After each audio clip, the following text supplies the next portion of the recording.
Welcome back to another episode of the Two Track Mind podcast. We have a crossover episode for you today. My good friend Jason Lee, who's the man behind the Driver's Paddock YouTube channel, is no stranger to this pod. In fact, he's been a panelist in several of the past episodes. We originally made this recording for his channel, Driver's Paddock, but Jay's graciously offered to let me post this episode on the podcast as well. If you know Jay, he's one of the most detail-oriented and technical track car reviewers on YouTube today. And we're going to take a look back on his 2024 and all the cars he's reviewed to select the Driver's Paddock track car of the year. So stick around. It's going to be a great one. We could change it up. So like 2 or 3 inches like this? That's pretty good. Okay. I maybe bring it a little bit closer. Okay. Yeah. I mean, you're a pretty loud guy, so Yeah. in our group podcast, I think you usually have the loudest voice. Really? Yeah. Oh. Yeah. You know what's so funny? Like Vin, Yeah. my wife was listening to some of the podcasts. Yeah. She's like, yo, Vin sounds like an announcer. Vin has a good voice. He has like a smooth, low Yeah, voice. He's got that. Yeah, and voice. he whispers sometimes. Yeah. Like it's crazy. It's so Get that funny. I gotta tell him ASMR. that. It sounds like he smokes a pack a day, you know. I gotta tell Vin that. It's so funny. You can just introduce it like, hey guys, welcome to another episode of Driver's Paddock. This one's a little bit different. My name is Jason. I'm the host today. You know, we're gonna be answering some questions like. Okay. We're gonna be answering some questions from the viewers. Yeah, you're gonna have to prompt some of these questions too. It's gonna be a little bit tough for me to remember everything. No, you don't have to remember. Yeah. You can just hold on to it.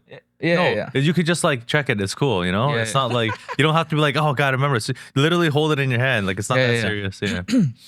Okay. Hey guys, welcome to another episode of Driver's Paddock. I'm Jason, and that's Jason. Roles are switched. We have a fun episode for you guys today. This is a little bit different from what you expect from this channel, but stay tuned because I think this is going to be some of the more in-depth conversation and reflection over the past year that hopefully you guys have been craving and looking forward to, right? This is where it's going to happen. We're going to talk about 2024 in review, I guess we should call it. Yeah, today actually marks the 1 year anniversary of my channel. So Congratulations. yeah, 1 thanks, year. man. It's been a lot of fun, and thank you everybody for all the support, to all the subscribers, everyone who's left a like, a comment, or shared. It really goes a long way to grow the channel and for me to be able to continue to make videos. Yeah, for sure. So some of the things I wanted to kind of tease out of you today, right? We're gonna make this a big show of sorts. We're gonna talk about Driver's Paddock Car of the Year. Right? Absolutely, yes. We're gonna talk about what are the most fun cars, the most surprising cars, the cars that you would want to keep for yourself. You know, if the owner handed you the keys for good, and he's like, yes, I've got a spot in my garage for. But before we kind of dive into those parts, I do want to ask you. You know, it's a 1 year anniversary, right? Maybe a quick story around how this all got started, and some of the big learnings and takeaways from the past year. Yeah, in 2023, actually, so the year before, I drove even more cars than I did in 2024, which was just crazy. People always say, what's it like driving so many different cars? And I always say, like, in the years past, I drove even more, which is crazy, right? Yeah. And so the reason why this sort of came about is because I wanted to document some of this, right? Even for myself, I kind of forget some of the cars that I've driven and the experiences that I've had, not just with cars, but with friends, with racing, with building a car, right? Yeah. Like even my own M2 competition, like it's been through so many iterations, but Yeah. I don't have any videos of that. I don't have any memories with that. I mean, we're forgetful. Well, at least I am, right? So this is all just the car guy's version of the Notebook. Sure. Yeah. I mean, I have it all in a little diary and a little book. You've seen that little book with all my excuses, my damping setups. Like, this is a fun day. There's a little note there. Yeah. It's like, Dear diary, Yeah. I had a great time today. M2 competition was great today. Yeah. So, but it's been a blast just being able to connect with so many people in the community, being able to experience so many different cars and sort of take you guys along for the ride as well. Yeah. All these cars have different unique personalities, and not just, modern current cars, but being able to experience cars that, so many other people love. Like, I don't really understand older Hondas before, but now I'm really starting to. Yeah. Right? I didn't really understand. Which car did that for you? Oh man, the S2000. For sure the S2000, right? And that's not even that old. And that's not even that old. I mean, when did that car come out? 2000s. Yeah, I mean that's 24 That's years ago. 2000s. When that 2000 came out, and when they're in the production years, we didn't have our licenses, right? 2000, yeah, of course not, No, right? So no. I was 6 years old, right? So I don't my connection is sort of the cars when I was 15, 16, Yeah. 17. Yeah. Those cars that really resonate with us, and sort of some modern current cars as well. But For sure. I can understand some of these poster cars in people's rooms and whatnot, why they love them so much. And part of some of the criticism I've gotten is like, I always talk about all the good stuff about cars, Yeah. right? And then it's I mean, that's my joke for you. Is like every car that you review becomes your new favorite car. Yeah. So, But it's, I do talk about some of the flaws of the cars, but Yeah. I also understand how some of the owners, when they talk about them and we have conversations, they can see past so many of the flaws, the because like yeah. they just love these cars for what they are. And that's kind of what this channel is about, just being able to experience cars, people's love for them. Yeah. And we all don't drive the same car, for many reasons, like budget and what we like, right? But the owners of these cars, these enthusiasts that offer up their cars for me to drive and review, who are excited to see the car be featured and for me to drive it and to experience it as well, like they're just like in love with these things. It's more than just an object. It's like a friend, maybe, or something like that. It's definitely a form of self-expression. Absolutely. Yeah. Absolutely. Yeah. So let's think about the past year in numbers. Do you know how many cars you reviewed? Like how many videos you put out? I put out around 30 videos this year. Oh, yeah. So maybe around like 25 cars we driven. Some were like repeat videos. Of course, my own time attack, like just a couple repeat videos there. But Yeah. we drove a lot of cars this year. Yeah. What was from a filming perspective and just like being out there and enjoying the day, what was the most memorable review for you? The most memorable review is because it's just so different.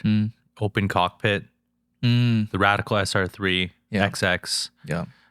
Just a completely different experience, right? You can't really compare it to a road car, right? Sort of somewhere between, I'd say, like a really fast go-kart and a road car. Just the way that sort of it loads up, like it's very quick to load up and change direction. Transitions are very fast. Not quite like a car. It does have suspension. It also has downforce. It was on slicks. Yep. Again, it was on a beautiful day, sunset. I think that video is actually called like SR3 Radical reviews, radicals and sunsets or something like that. And he's trying to appeal to a broader audience. Yeah. But it was beautiful. I mean, TMP sunsets can be really, really nice, and it just that so happened that they open cockpit, beautiful sunset. Yeah. So I think that car was I drive a lot of cars, so I kind of know what to expect from like an FR car, or MR car, RR car, high horsepower, low horsepower. I kind of know what to expect, but the Radical getting into it was like... It was radical. It was radical. It was radical. It was crazy. Yeah. So when I look at that car, as someone who hasn't driven it before, like the steering feel must be very different, right? It's a small diameter, relatively wide tires for a car of that size and weight. So like, did you feel that it was? Did you feel that it was heavy? The steering? Yeah. No, you feel so much through the steering, right? And part of it, I think I was just gripping really, really hard. And the shape of the steering wheel is like it's like a formula sort of type steering wheel. It's not like a circular steering wheel, right? So, super direct. You feel basically everything. And the thing you think in a Radical with slicks and with downforce, you think you don't need to make very many steering corrections. You think it's like it would just be like very smooth, but actually it's so involving. Like you're making micro adjustments all the time, it was amazing. Like all the the manual brakes and the steering, the power isn't crazy, right? It's not that type of car, but it revs up really, really high. Different experience altogether. Yeah, that makes sense.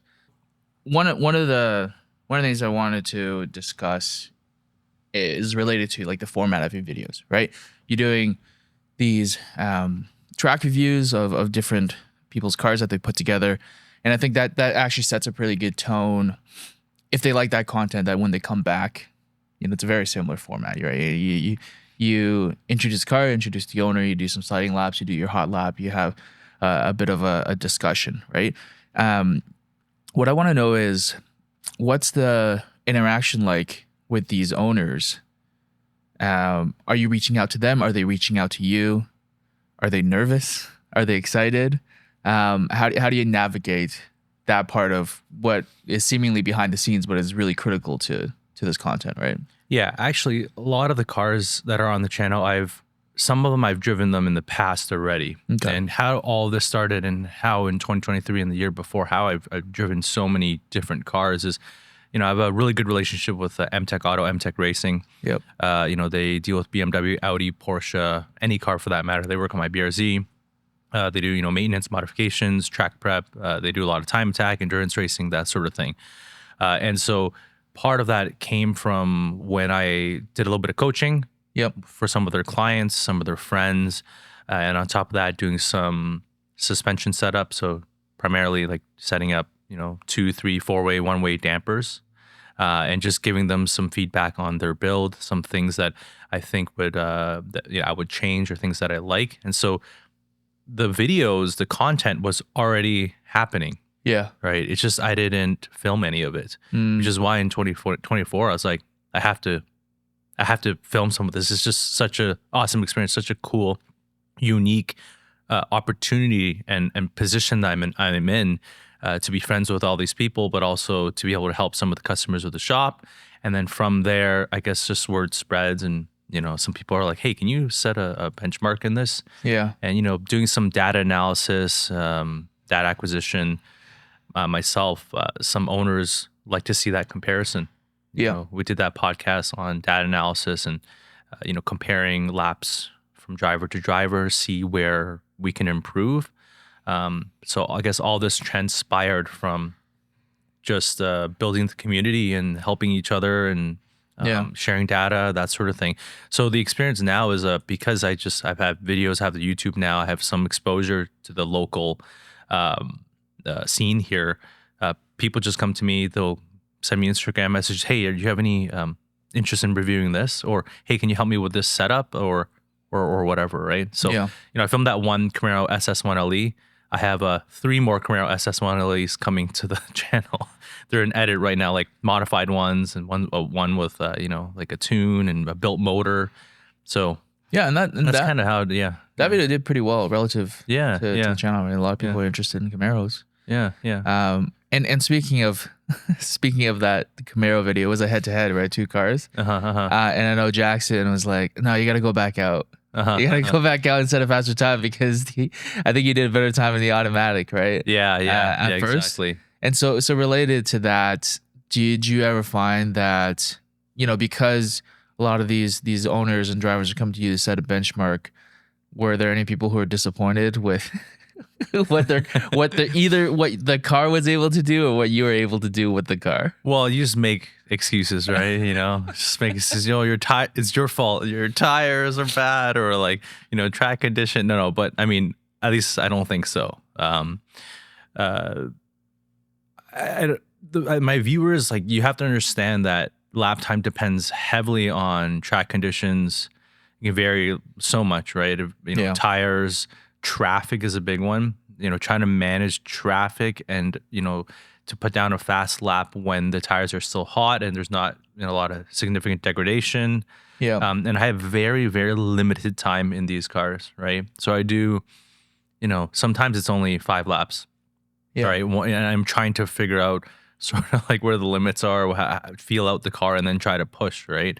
And so I usually have a conversation with them after and say like, hey, you know what? I think this was a really good benchmark. I think this was a really good lap. It's a good representation of what the car can do.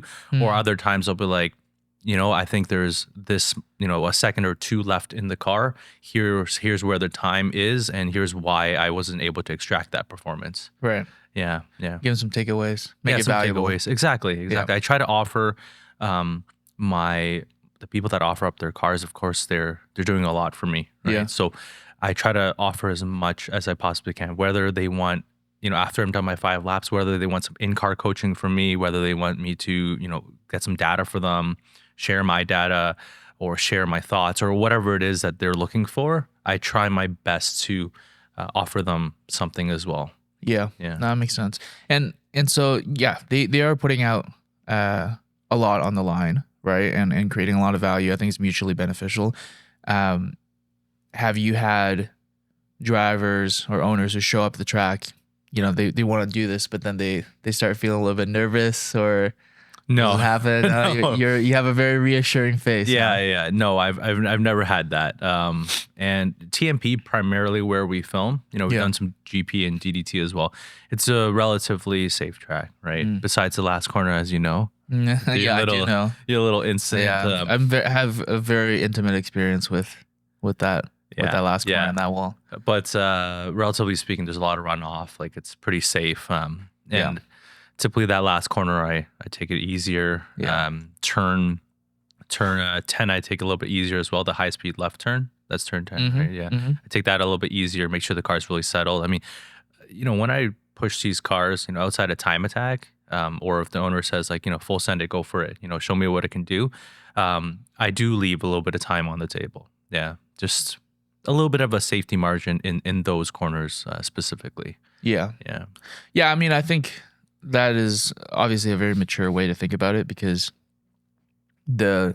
statistically, like obviously every single lapping day is its own independent event, right? So, you assess the risk of like, oh, something could happen, but over the longevity of your tracking career, it's a summation, right? From now until your last track day, whenever that's going to be, and hopefully it's way into the future. Like, the risk only as a cumulative, sample only increases. So I think that is a necessary thing, right? But so how do you manage that when the owners have this expectation of like, really like just push it?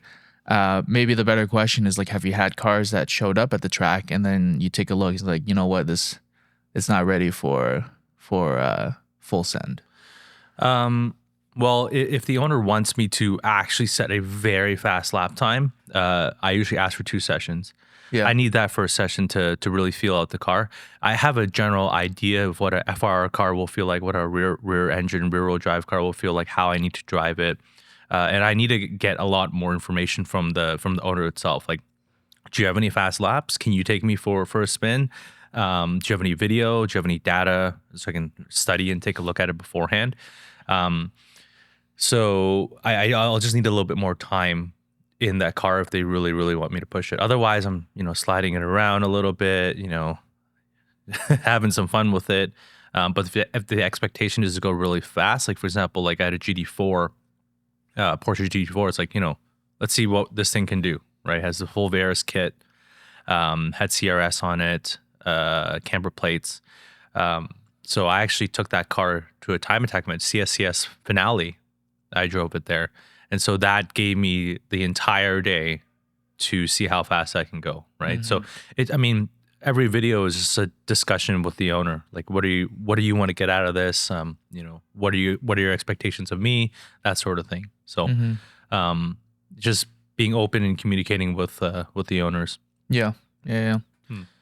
So you've put out quite a few videos as we discussed, and I think people in the local scene, whether they were looking for it or not, probably have had your thumbnails in their feeds. People are probably sending it around. You yourself are, telling people, spreading the propaganda of Driver's Paddock. Absolutely, right? The propaganda. What's the feedback been like from the general community? Like, are people loving it? Are people like behind your back, like, oh, this guy, he thinks he's all that? Like, what's I would never vibe? know. Oh, that I would never know. La, right? la, la, la, la, la. Yeah. I mean, of course, it's from my perspective, it's been positive, right? I mean, I see people at the track, I see people at time attack events, racing. People say, "Oh, I've seen your videos. Like, I really enjoy them." Right? And I don't think people would come up to me if they didn't like their videos, like, hey, I've seen your videos, I don't like them. Like, you know what I mean? So, I mean, every track day I go to, there's somebody that comes up and says, hey, like, you know, can I get some coaching from you? Or like, you know, when's your next track day? Or, hey, you want to review my car? Like, you know, it's been a really good, it's been really good just connecting with even more people in the community, right? Yeah. So I think it's been, you know, the reception is good. You know, odd time you'll get some funny comment on YouTube, and it's just like, you know, it's like, you know, just silly comments online that I don't think are from the local community, because some of them just don't make sense. Yeah. Right. So, yeah, I mean, overall, it's been a good experience. Yeah. Yeah. So let's get a little bit reflective on the past year. What would you say were your biggest takeaways, biggest learnings of having, you know, been out there in the community, doing these videos, making a production process out of it, and then just experiencing all these cars? What do you take away at the end of the year? Mm-hmm.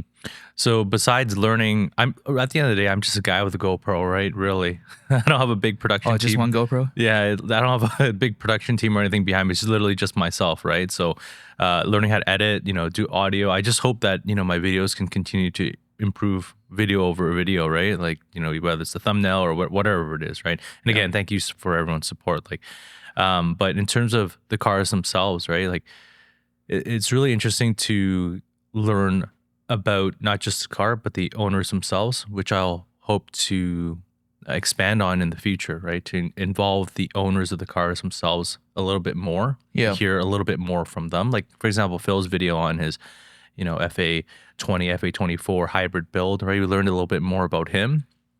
But just how much cars really mean to people. Yeah. Right? They are just more than objects. They're such an emotional connection with them. There is a man and machine connection that, you know, I guess people who love cars or car enthusiasts, whether you like track driving or just Sunday morning drives, or whether you like show and shine and lowering your car like crazy, there's this love and affinity that we have towards cars, right? And again, there's just more than things, really. I feel like they're in some ways like, you know, friends, right? Yeah. Something that you grow with as you go, right? Yeah. So I mean, like, it's just getting to know the owners and why they have this particular car, why they have such a connection to it. And the coolest thing is seeing cars that have been around for like a really, really long time, the history behind them. Like newer cars is just like, you know, I bought this car, I like it because X, Y, and Z. But, you know, for example, I have a friend who has a very old 911 that, you know, his grandpa had, gave to his dad. Now he has it, right? Yeah. And one thing that he said that just really stuck in my mind, he's like, yeah, this car is going to go to my kid. Like, I don't really own it. It's just, I'm here to enjoy it. I'm here a custodian. Yeah. I'm here to enjoy it. I'm here to look after it. I'm here to, have fun with it, experience it, and then pass it on to the next person to have a relationship, enjoy it, love it, that sort of thing, right? Yeah. I mean, that's kind of so interesting, like to the point where that innate, like human nature to think about custodianship of some sort of like family heirloom or an object is so strong that you know for a fact that some of these luxury companies are playing into that. Like for the longest time, like I think that's the slogan for like Patek Philippe, where it's like, oh, you don't own this watch, you're just taking care of it. And people love it, right? Because they're thinking about like, oh yeah, I can justify this purchase. It's not for me. It's for everyone down my line, right? Everybody gets to experience this. But no, I do think it comes from a good place, right? I think so too. Or at least that's what we can tell our significant others when we open the wallet. Yeah, this is for our kid. This is not for me. This is for our grandchildren. No, but like even like for example, our good friend Dragos, who has like a Club Sport Time Attack E36 M3 that's coming to the channel. Yeah. Like, you know, I just asked him like, hey man, like you love this car so much, he washes it every day, he checks every bolt and bushing way too much, you know. Yeah. Yeah. So if you ever ride with him at the track, do not place your helmet on the roof. He will not be happy with you. Yes. He loves this car, right?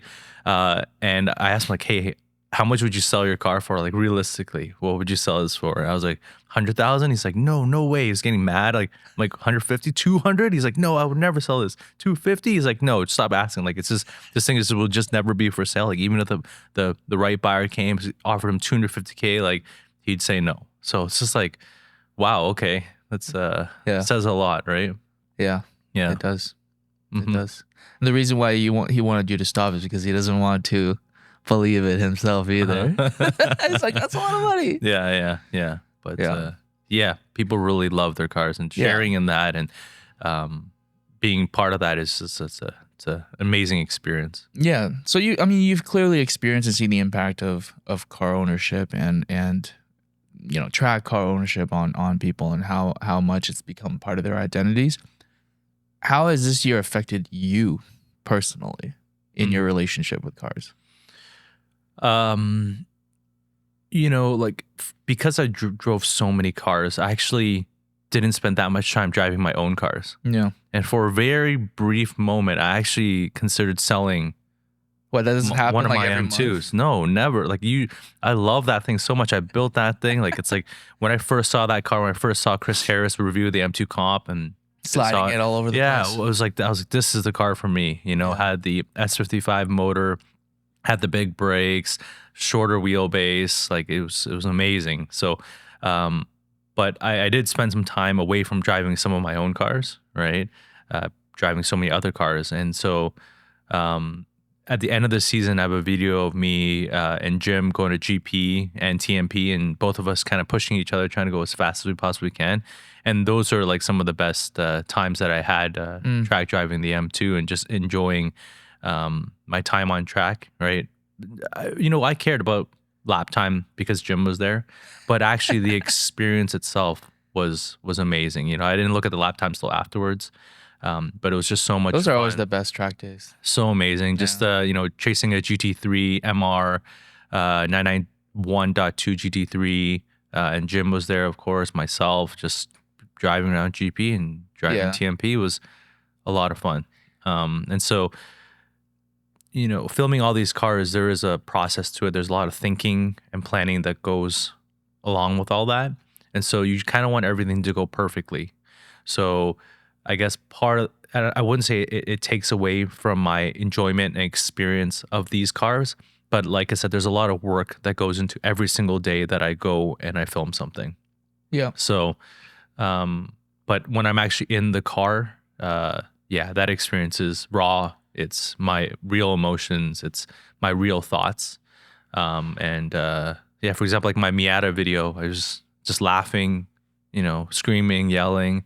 It's because of how fun it was, how much like lean there was, how much dive there was, how much it squatted.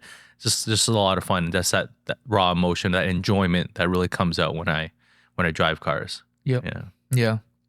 Is it going to be sustainable going forward? Because, we joked about this at the beginning of the year that up until probably the end of May, there was probably not a single person in the world who had done more laps at Motorsport GP than you have, because you're literally there every weekend. Mm-hmm. Yeah, I think so. I mean, with the endurance racing that we do, with the time attack, with the lapping, with the school days that I coach, I think I have the most laps in 2024 around Motorsport GP. That's for sure. But in terms of sustainability, like in 2025, like I'm coaching with Ontario Time Attack. Now with Scott Murphin, I'm helping out with coaching with JRP, with CAM Motorsports, with Razor Motorsports. And so, I mean, I think it is sustainable. I mean, we have families, we work. And so just trying to find efficiency in what I do. Yeah. Just trying to, the last track day I went to, I filmed 7 cars. Yeah. So I think I have a little bit of a process now, right? Like there's some, it's like introduction, the B-rolls that we take a closer look at the car, we meet the owner, we do the track driving, and then we do the reviews, right? Yeah. So now I'm sort of finding a better workflow and yeah. So what I'm hearing is when you start putting out the job descriptions for your co-op interns for next year, it's gonna be like, oh, must know how to use DaVinci Resolve. Yeah. Oh, that's funny. Yeah. So just for people who don't know, Jay's main thing is he runs a sports physio clinic. Yeah. It's got a lot of interns. Yeah, so I do that. I run the business and I treat practitioner, and then the YouTube stuff and help out with MTech, whole bunch of things. So it's like it's pretty crazy. All over the place. It gets the schedules get crazy, and spending time with my wife and family, that sort of thing. Yeah. Let's talk about the special cars over this past year, right? I'm gonna leave car of the year for the end. Maybe let's start with which car was the most fun for you to review? Which car was the most fun? Fun. Well, I mean, like, I'll leave my own car out of this because I think like the car really like dynamically is perfect for me. Like I've set it up. It's gone through a lot of iterations. A lot of hard work has gone into that car, but that car really is the most fun. Number one, also because like it's my own car. If I crash it, it's like my own car. It's okay. It's better. Yeah. But yeah, I love cars that can really, really slide. Right. Of course, you can throttle steer them. Are of course balanced. Right. Have more power the better for me. I really like at any point to be able to spin the rear wheels. So that's why I love my own M2. I think it's the most fun car. But I drove a supercharged S2000, the silver one, and we don't know what differential is in it. I think that car has been passed around a little bit, but that diff is clearly not set up well for that car because the way that it locks up is just too quick. Too aggressive. What I suspect is it potentially could be a stock S2000 differential. And because of the increased power output, the diff just wants to lock up like right away, right? The ramp angles or whatever, or it's a 1.5 way with ramps that are really close to one another, so it's closer to a 2-way, or really it is a 2-way, right? Because it's just that the car is so loose basically everywhere, and it always wants to go sideways. And the thing is, that car had a huge amount of adjustability through the throttle. You can kick it sideways and just, there's so much adjustability, right? More throttle, more angle, less nose tucks in. And so you're just kind of sliding around, dancing with the car. I really enjoyed that one. I think that was the most fun. Yeah. Nice. What about which of the cars would you personally like to own? Do I have to pay for it? No, right? I just magically get it. No, because then you're just gonna be like, oh, just give me a GT car. Yeah, exactly. Right? I'm gonna sell it right away. No. You gotta pay for it. I have to pay for it. You gotta pay for it. What? And do I still keep my cars? Yeah. Which car would I add to? Okay, here's the thing. I already have the M2. I have a BRZ. Yeah. Right. My wife drives a Tesla. 2 BRZs. My wife drives a Tesla. So I'm not gonna add like another FR. All right, stop car. being practical for a second. I Imagine you have like a 10-car garage. Okay. 10-car garage. Yeah. So I am looking for some sort of front engine, front wheel drive car. Oh, FF. Because I want to add to the garage, right? I don't want just FR cars, right? Yeah. Or or a mid-engine car. I don't know. It's hard to say. It'd either be the Elantra N. Okay. Or, it has to be on my channel. I have to have reviewed it or have driven it in the past. Give me both answers. Okay, it'd be a 992 GT3, but on my channel I have a 992 GT3 Touring. So I haven't reviewed the 992. I don't have a video of it. Unfortunately, that was before the channel started. But I would take the manual GT3 Touring. And that's more of like a weekend car, occasionally take it to track. Yeah, something like that. Why but if it's a Touring though, I would slap some sort of wing on it. So just make it a GT3 basically. Yeah, so I guess my two follow-up questions. One is why manual? And then two, do you think you're mature enough to not trade up to the RS? I think the 992 GT3 RS is a little bit too crazy. I've driven it on the road. I have one coming to the channel for 2025, which I'll track review. But I think it is too crazy of a road / track car. Like, I mean, what car has like DRS? The aero on it is pretty crazy. Yeah. Has Lexan, right?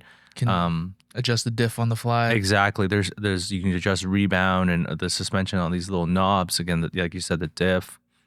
I just want something that's a little bit more simple. Yeah. You know? Yeah. And that car is so incredibly fast. Like, I think my M2 is already getting to the point where I probably want to full cage it. I think safety is a bit of concern. I mean, it's doing 122s at Mosport GP. It's crazy, right? It's broken the production car record at Mosport GP. Yeah. Right. And I think there's a crazy expectation when you drive an RS, right? Yeah. Like people are looking. People, exactly. And if you go fast, people are like, oh, it's an RS, right? If you go slow, it's like you're slow. You know what I mean? There's no winning with that car. It's true. You know what I mean? Every time you go out there, you better be setting a production lap record. Yeah, every single time you go out. Because everyone knows what that car can do, and they can name the video. Yeah, if I make a video and I do a 124 at Mosport GP, people are like, this is slow, you know, like, it's a $500,000 car, right? I don't want to send it into a wall if it's somebody else's car too, right? And I mean, that the capabilities of that car is just so high. You always have to really push it. And again, the aero and everything is crazy as well. I think like a manual GT3 would be more of a simple car and not as much to think about and adjust and do all that, but still really fast, still really fun, still really capable. Yeah. But then I think if I were to go down that line of thinking, then why a 992, right? Yeah, I haven't driven a 991.2 GT3 or RS. I've driven a 991.1, which I really enjoy. Nuanced car, really, really good car. I would also potentially choose that car, but with some looming motor issues, that car is 10 years old, right? Yeah. I wouldn't want to foot the bill if the motor went, you know. I think that's a real concern. Yeah, the finger followers are hydraulic in that car. So, I mean, owners have seen engine failures. I mean, previous generations saw engine fires. Yeah. I would take a 718 GT4 over the 991.1 GT3. Just because I think a GT4, any Porsche GT product holds its value, right? And then over time, as you know, I mean, that's always if you want, you can always trade up, right? It's always the joke that the Porsche drivers track for free. Yeah, but you drive it for 2 years and get rid of it, you don't lose a penny. It's crazy, right?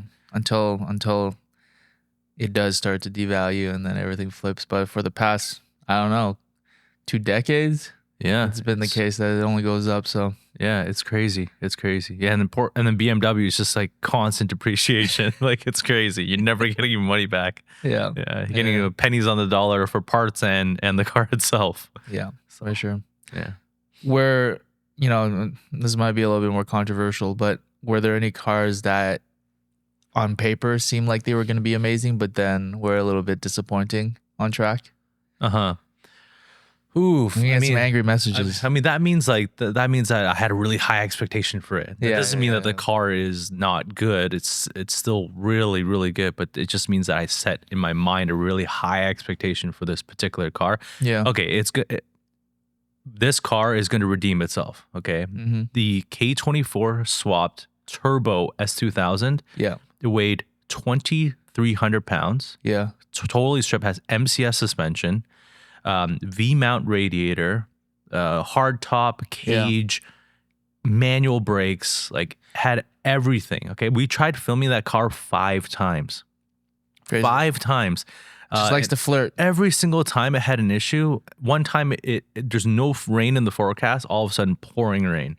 Yeah, it was dangerous to drive that car. It has a crazy LSD. Everything about that car was amazing on paper, but unfortunately, we just couldn't get it to cooperate. So in my mind, I'm like, this is going to be the fastest car I've ever driven, right? Like 400 wheel horsepower, 2,300 pounds. This one's going to be amazing. And like every single time, I was like, oh no, like I got a little let down. And so that car is going to redeem itself. We figured out the issues, like it needs a surge tank, some other little small things. We had a little bit of leak, a little bit of slip in the serpentine belt.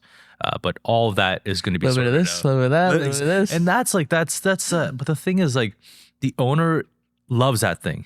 Like even if it's having issues, like I'm gonna spend so much time and energy to fix this thing, to keep it alive, to enjoy it. Yeah. And even like putting around slowly around the track, like he loves that thing. And Yeah. so still an amazing experience, but that car has crazy potential. It's probably gonna be the fastest car that I've ever driven around TMP. Man.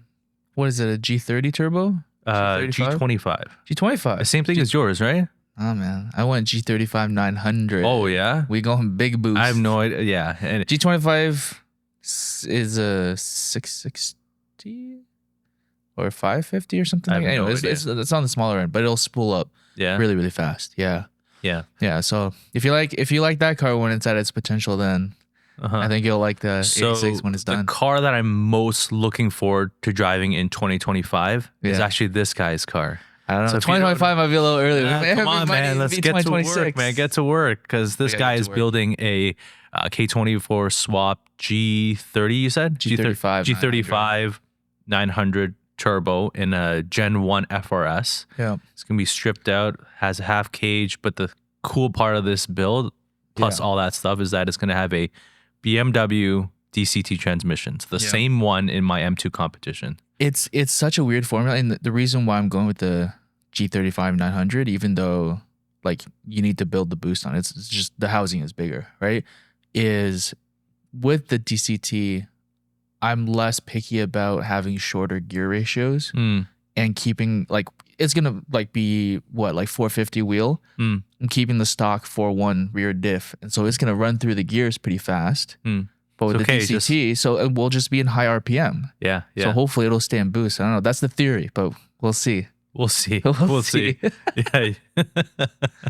Wow. Yeah, I'm most excited to drive that car. So stay tuned. I mean, in terms of FRSs and BRZs, like the king would be Jason's car, right? With the K24 turbo. We have a F820 with a turbo coming. Oh yeah.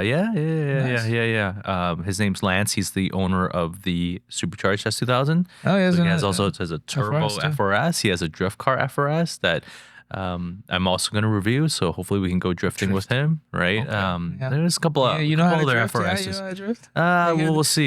We'll see. Connect a few corners, huh? Yeah, we'll see. I've only ever really seen you just do one. You know. Yeah, we'll see. That's those transitions. Yeah, I don't know if I want to do that with other people's cars. Maybe I want to do that next year too. I want to get in drifting. Yeah, okay. Let's get some drifting car content. Control.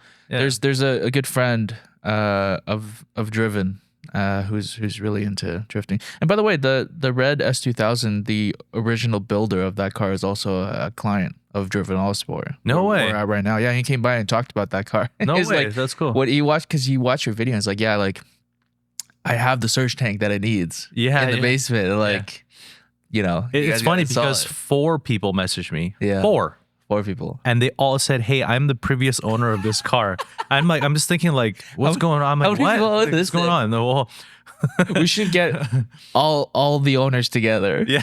Well, I think they might start fighting. Like, why did you take the surge tank out? Why did you do this? Why did you chop this off? This was perfect at the time. You know, like it's a. Yeah. Anyways, but yeah. You know what was in there originally? It was a built F20 that was, I think it was bored out to like, I don't know, 2.4. Oh, wow. 2.4 Yeah, or something like.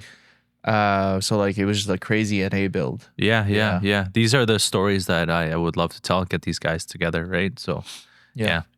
More of that coming for 2025. Like I said, I want to showcase some more of the owners and their experience with the car, as well as like, you know, of course, all the track driving dynamics, car reviews, that sort of thing. Yeah. Right? Yeah. All right, so let's get to the burning question then. Driver's Paddock Car of the Year. So tell me the short list. Yeah. You know, what's in contention, and then what would you pick? Yeah. I mean, I think for it to be car of the year, because this is more of a track enthusiast channel. Yeah. More about driving dynamics, more about the track driving experience. I really don't care about like the cargo space. Like none of that really matters in this on this channel, right? So cargo space, like how many it seats, you know, as a daily, like, you know, none of that matters. Visors. Yeah. But yeah, visors. Yeah. That's our cup holders. I think the S2000 has the potential, or if it was fixed and ready to be like, you know, the car of the year. Man, you really want this car to I perform, huh? really want it to perform, right? Like, but that's the woes of a project car, which I'm sure you'll soon Oh, experience. of course. Soon. What Trying do you to- mean? I've been experiencing it past 10 years. Trying to mate and build all these things together, right? Yeah. It can be a headache. But I hate to say it, and I hate Chris Paczynski, right? My good friend. Yeah. Like, that guy drives me nuts. My good friend and endurance racing teammate along with this guy. But the car of the year is Camaro SS1 LE. Really? Does that surprise you? Not too surprising. Not Uh-huh. too surprising. I think that car surprises a lot of people when you actually drive it. Because like visually, I think we grew up in the era where the Camaro is like, it's a boat. It's heavy, it sways, the transition's gonna be slow. When you hit the brakes, it's gonna dive. And it's Bumblebee from Transformers. That's the Camaro, right? Yeah. But the exterior still feels like it should be like that. But the driving dynamics it's pretty insane.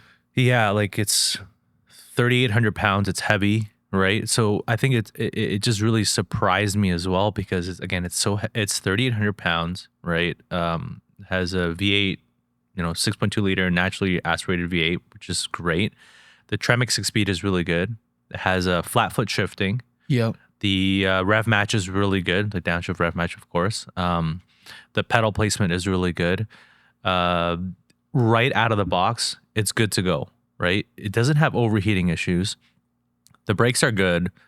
Everything is very natural.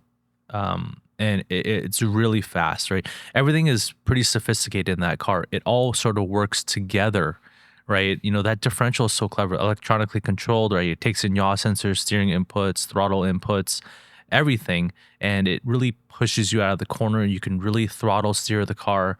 It's really an amazing feeling. And again, when you go to the track, you don't want your car to break down. You don't want to, that's time wasted for so many people. Like, it's so expensive to go to the track. Yeah. And it takes so much time to get there, to plan for it, to pack all your stuff, wake up early in the morning, drive there. You want to be there to enjoy your time and then go home.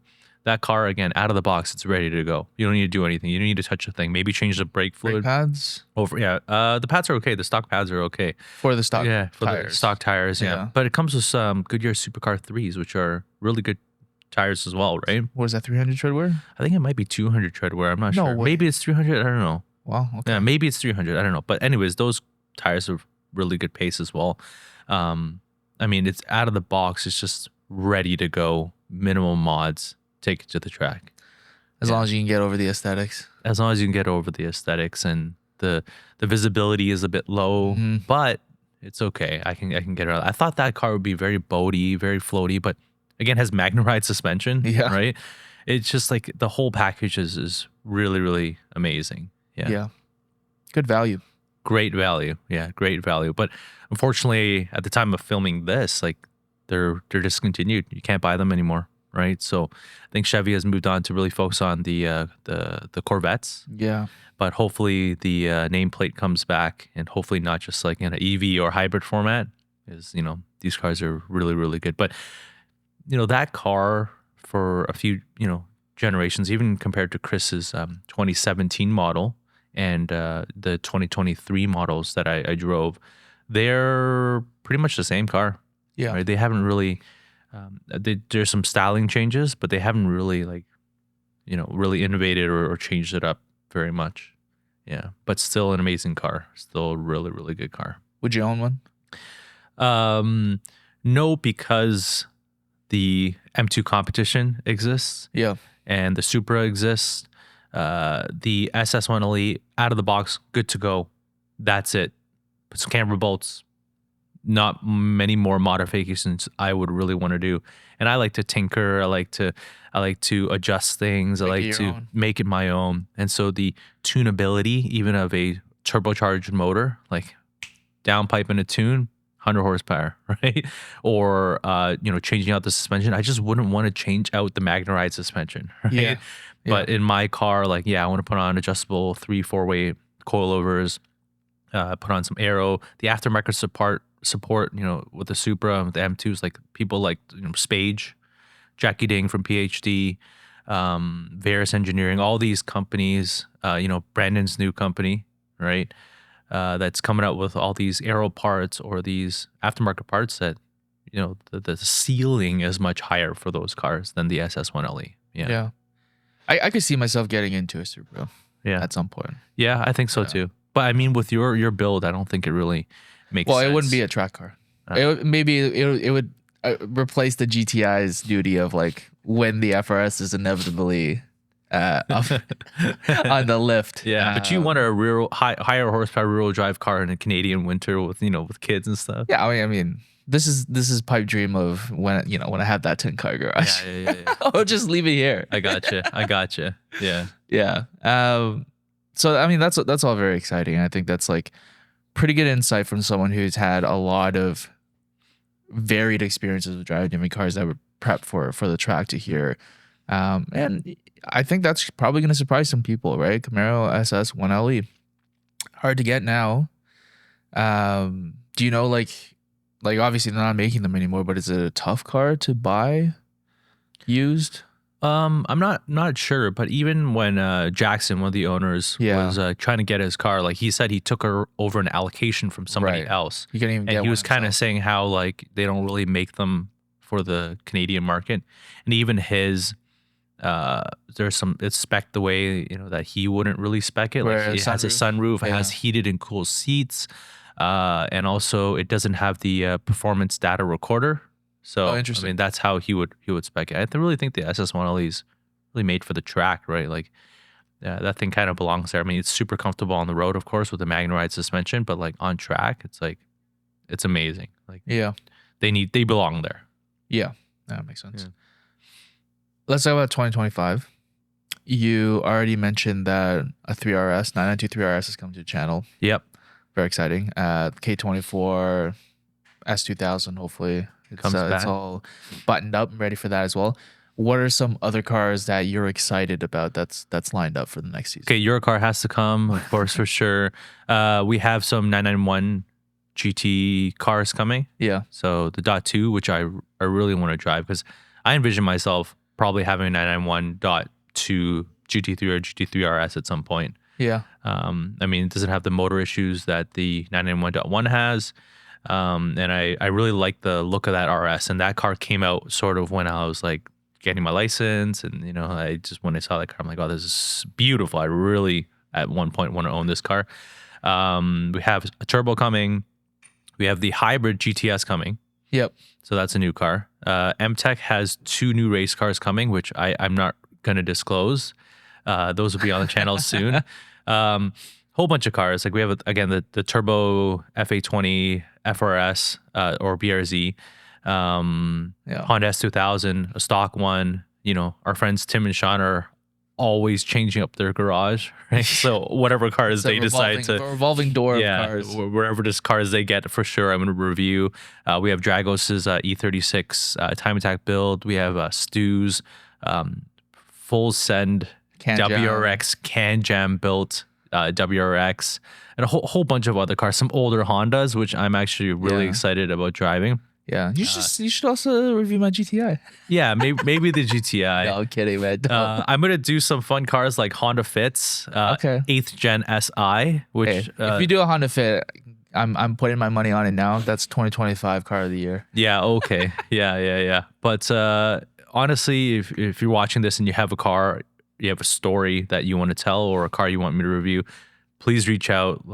It's sort of what keeps the channel alive, right? And you can find me at Drivers Paddock on Instagram, or email me at driverspaddockofficial@gmail.com, or get in touch, comment below, get in touch some way, or get in touch. He's open. DMs are open. Yeah, DMs are open. I'd be happy to coach or to provide some data analysis or whatever it is you're looking for. If you just want me to set a benchmark or get my review or thoughts on the car. Awesome. Yeah. Any last words or shout outs you want to make? Yeah, like thank you to the viewers. If you're watching these videos, it goes a long way if you like, comment, subscribe, or share the video. Put the video on repeat. Put the video on repeat, exactly. On all your devices at all home. your devices, repeat. Send it to your grandma. Exactly. And MTech Auto, of course, the deal with BMW, Audi, Porsche, any cars for that matter. They do maintenance, track prep, everything, modifications. Go check them out. OCD Detail, our detailer who details all of our race cars, all of our road cars. He's absolutely amazing. Check him out on Instagram. And just so happens to be a brother. Just so happens to be. What a coincidence. Yeah, what a coincidence. Yeah. And Razor Motorsports for hosting some amazing track days. And for 2020, shout out to Ed and his team. In 2025, we're sort of partnered with them, and we show up to all their events. We coach. We have a great time. So please come out and maybe do some driver paddock track days in the near future. Right, nice. that'll be a lot of fun with you guys. Right, and shout out to Peter Hansen with Hansen International Driving School. If you're looking for some instruction, you can check him out as well, or on Ontario Time Attack as well. We're both instructors there. We do a really good school at Mosport DDT as well as Mosport GP. Shout out to CSCS Racing, Unity Racing, Patrick at B Squared, of course, yourself, and all our friends and teammates with Endurance Racing, with Time Attack. It's been a really, really good season. It's been really a lot of fun. Yeah. Yeah. Awesome. Yeah. Well, that's it for 2024, I guess. You releasing any more videos before the end of the year? Yeah, I have. I think by the time this releases, I think most of the videos will be posted. But there's a lot in the pipeline that I'm really excited to share. Great. Yeah. Well, we'll wrap it up here, and we'll make this a regular thing, right? We'll do some more long form stuff, have some deeper discussions, answer some questions that people have. But yeah, we'll catch you guys on the next one. Yeah, if you have any questions, please leave it in the comment section below. Please also check out Two Track Mind on YouTube. If you like the content that you see on my channel, you're going to love the content you see on his as well. Because he's in it all the time. That's why. All right. See you guys. Catch you on the next one.